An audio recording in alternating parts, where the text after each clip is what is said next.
Hello everyone, today we'll talk about how to fix or how to solve the problem of highlights on the application of DoorDash. You click on settings. In this page you can click on apps, default apps, app settings. On above you can search about DoorDash and you will enter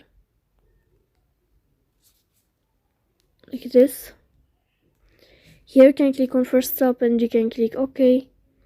After that you'll enter to the window of storage. Here you can click clear cache. In the end you can turn off your phone and you can turn on your phone again. So please don't forget to support us by like and subscribe. See you next time in another video, and thank you for your attention. And you are watching. Goodbye in another video.